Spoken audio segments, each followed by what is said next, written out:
Hello, welcome to another edition of Virginia Wine and Song. This is the YouTube channel that matches a Virginia wine with a classic piece of music, an album from the classic era of rock and roll and pop, which I define as 1964 to 1999. And like I said in other videos, that's just my definition of the classic rock era. Everybody may have their own idea.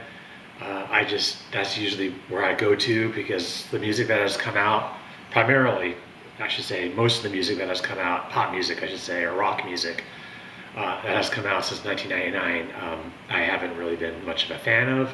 Plus, there's really no way to hear it unless you belong to Spotify or one of the streaming channels, which I do not belong to, because I believe in physical media. I like physical media. I like CDs. I still like CDs. I like albums. Cassettes, I still have a device to play a cassette on, but I don't usually play a lot of cassettes. But, physical medium, I think, still has a purpose in this world, and I feel very strongly about that. But anyway, I'm going to try to keep these videos kind of short, because I have received some feedback that I kind of drone on a little bit too much, but I like talking about wine and I like talking about music, so I have a tendency to go off on tangents, so I'll try to be focused. I'm going to start with a wine. I'm going to start with a wine and then transition to the music. And I try to find an album by a band that kind of corresponds to the wine that I have chosen. It's a little bit hard to do sometimes. The connections are a little abstract, but I try my best just to make it a little more interesting. So for this episode, I'm going to talk about a wine and winery located in Rappahannock County, Virginia. Rappahannock County is a very scenic county on US Highway 211 and also US 522. There are no interstates going through Rappahannock County. It's one of those rare counties in Virginia that has no interstate going through it, but it's south of Front Royal. It's west of Warrenton. You've probably been through Rappahannock County before if you live in Northern Virginia. If you go to Skyline Drive, you're usually going through that county. So there are a couple of wineries in that county, and I'm going to talk about one of them. And this winery is called Narmada. Narmada Winery, which is located, I think the actual address is Washington, Virginia, is the little town in Rappahannock County that's really well known for the Inn at Little Washington, which is this very famous restaurant and resort or bed and breakfast or whatever it is. I've never stayed there because I don't have the money to stay there, but it's very famous and it's put Little Washington on the map. So this winery is near Little Washington Winery. It's right off of US Highway 211, and it's a wonderful, really down-to-earth location. It's the winemaker is from India. I think the owners are from India, so they have a real Indian vibe there, and their wines are just incredible. I mean, I use that adjective a lot to describe Virginia wines because I'm biased towards Virginia wines and wineries, but their wines are all really, really good. I prefer their reds a little bit more than their whites. The whites are great. Some of their whites are a little bit on the semi-sweet or off-dry side, and they're fine, especially if you're having spicy Indian food.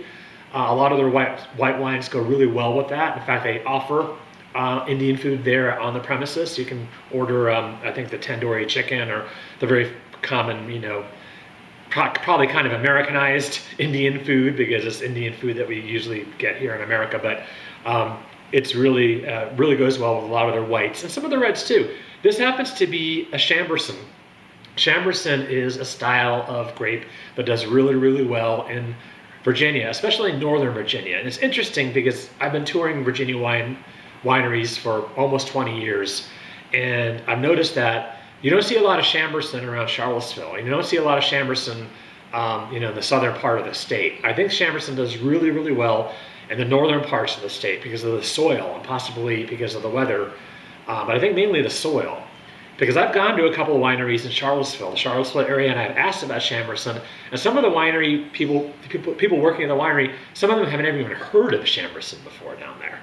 So it's kind of interesting. So even though it's called a signature or one of the signature Virginia Reds, it's not really as popular as you'd think. It's more popular in Northern Virginia. And Rappahannock County is kind of right on the cusp of northern and Piedmont or Shenandoah Valley area of Virginia. But they do a really great job with Chambourcin here.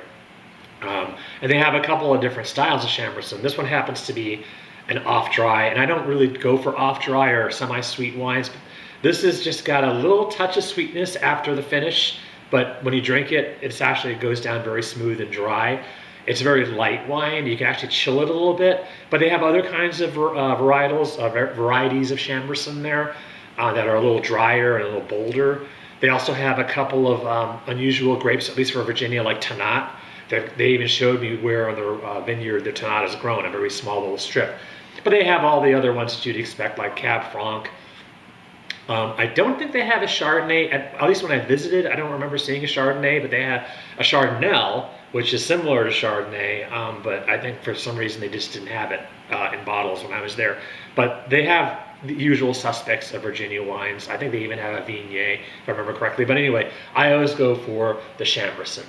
So, and their wines are very, very colorful. The labels, rather. The labels are very colorful. They have a green label, they have red labels, and orange labels. This one happens to be kind of a purple label, and it's called Midnight. And I usually get this to go when I go there because it's, like I said, it goes down easy.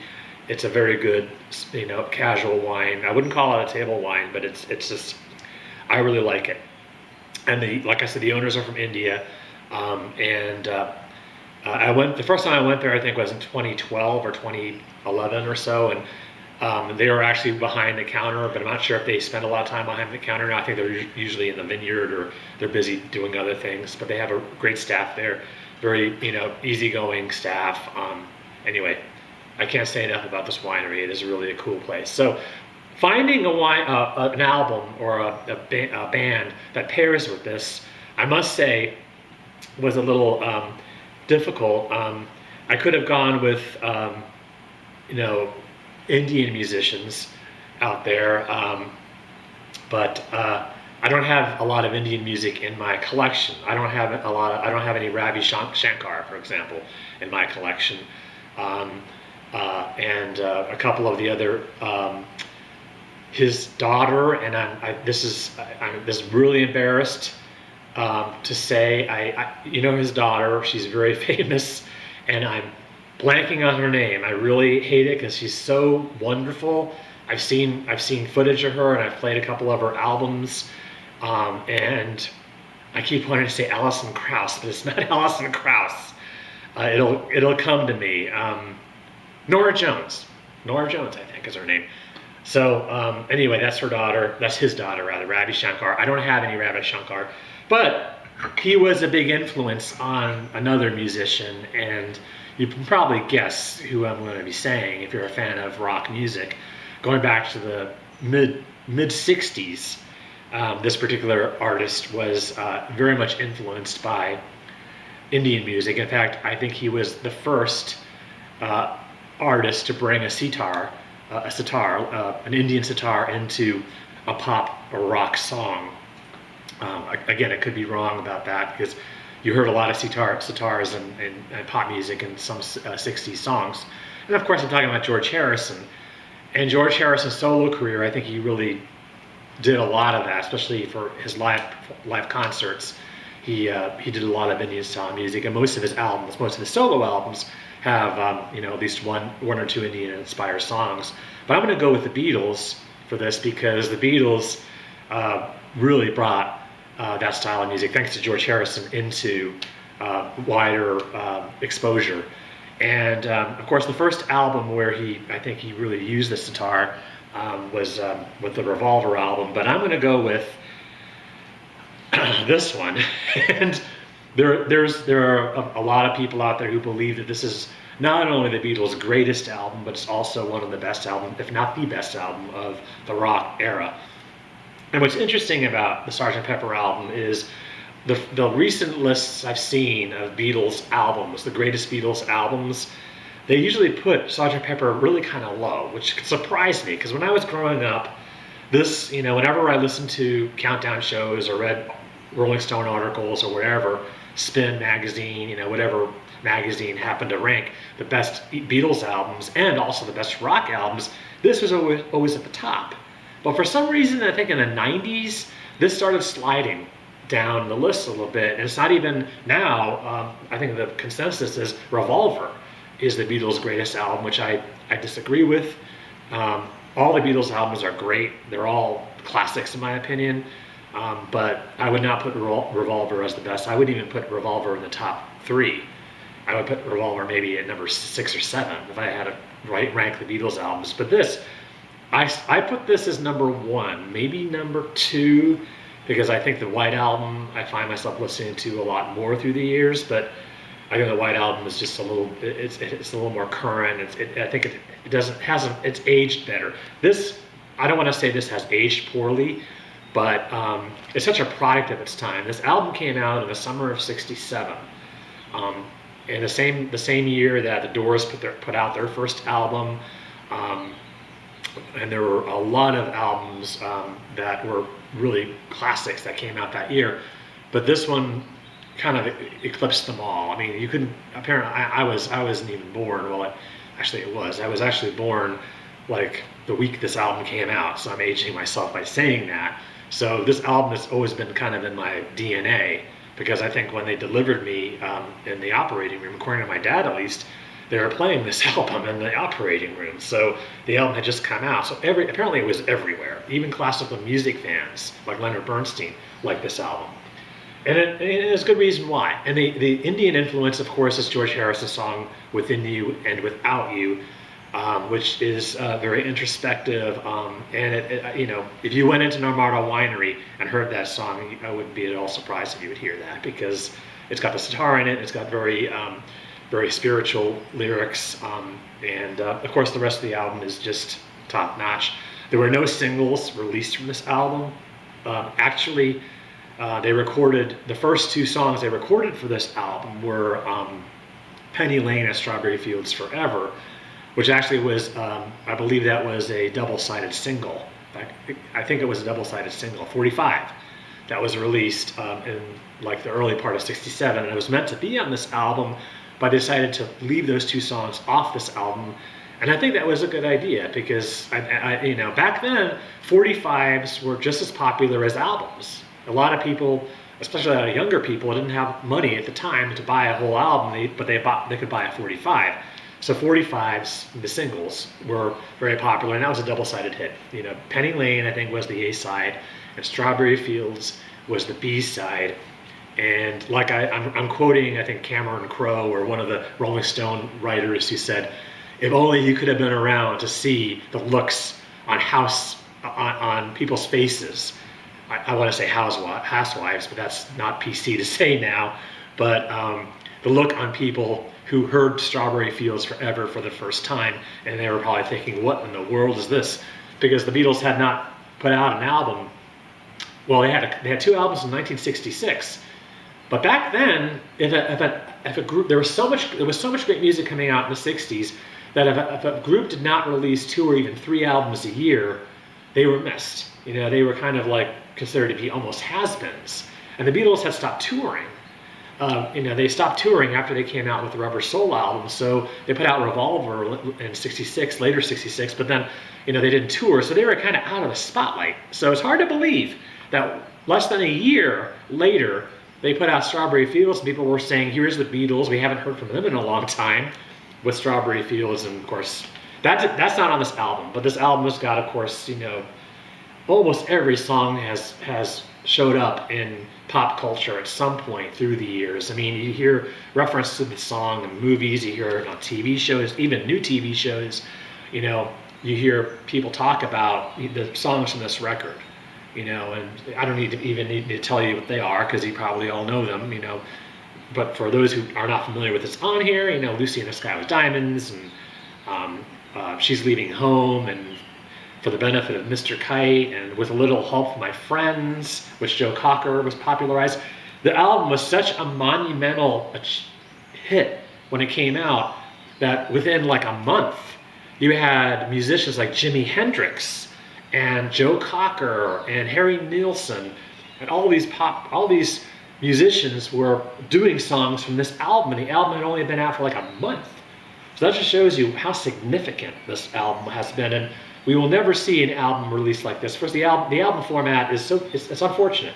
It's dead. I mean, streaming has killed the album format, maybe the CD format. You no longer have the artwork in this anymore. I mean, to pull out these albums and look at the artwork was a wonderful thing, you know.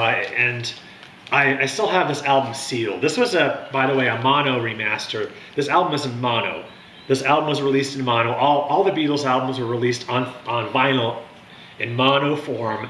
And I think 2012, 2011, I think it was 2011, 12, somewhere around there. And I've kept a lot of them sealed because, well, I take that back. I didn't keep them sealed because I wanted to inspect the quality of the vinyl. So the cellophane is still on here. So I don't want to open up the album to show you the fold out because I don't want to break the cellophane on this. But I will show you the vinyl. And the reason why I broke the seal of the cellophane is I wanted to inspect the vinyl because, you know, when you order albums online, you never know what could happen. You don't know how long the vinyl has been sitting in the truck. You know, if you have it delivered from Amazon or any company that is shipping you an album in the mail, or UPS or FedEx, is going to be sitting in a truck for a while, and especially in the summer. And this is a hint: do not buy albums online during the summer for obvious reasons, because you don't know how long those albums have been sitting in the truck. I got this, I think, in the spring, and the vinyl is absolutely perfect. It's a hard, heavy vinyl copy. It's on the Parlophone label, and if you buy this, if you're lucky enough to find a used copy of Sgt. Pepper, I'm telling you, if you go to a used vinyl store and you find a used copy of Sgt. Pepper, you're probably going to be paying $30, $40, or even $50 for it, because they're considered to be like, you know, gold at used vinyl stores. To find any Beatles album is like striking gold. Even if the vinyl is not in the best shape, you're going to be paying a lot of money, especially if there's still, you know, the material from the album. And those albums you find at least in U.S. Used vinyl stores, those versions of Sgt. Pepper are probably on Capitol, the Capitol label. Parlophone, because this is the original British release. Parlophone was a label based in the UK that was known primarily for comedy records. And they signed the Beatles, I think, courtesy of Brian Epstein, who was their manager when they first started. The only label that would sign them at the time in 1963 or 2 was a comedy label called Parlophone. So these reissues were all done on Parlophone, except for the Magical Mystery Tour album, because that was actually an American release that was released in the U.S. before it was released in England, or UK, I should say. So their Magical Mystery Tour album is on Capitol for the remaster vinyl, but all the other ones, with the exception of the Apple releases, the Apple label releases, which are, I think, Abbey Road and the White. No, I think the White album is Parlophone still. I think, I don't know. I'll have to look at my White album to confirm. But I know for sure, Abbey Road and Let It Be are on the Apple label, which was their own label for a while. But I think everything up to at least Sgt. Pepper is on the Parlophone label, and I think everything after that is on either Apple. In fact, yeah, the White album was on Apple, because I remember as a kid, my sister had the original vinyl copy of the White album when it was released. I wish I still had it. It'd probably be worth something now, but it was on Apple, because I remember putting that thing, and that's how I discovered music. The Beatles were actually my introduction to rock music. I think everybody who is in my generation who likes music, their entry point for loving music was either the Beatles or the Rolling Stones, or if they gravitated toward the harder stuff, maybe Led Zeppelin. But for me, it was the Beatles. So anyway, these are the two picks for this month. Narmada wine from Narmada Winery, the Chamberson. Any kind of wine you get there is probably great, and Sgt. Pepper. So thank you for watching, and I will see you in a few weeks for the next installment.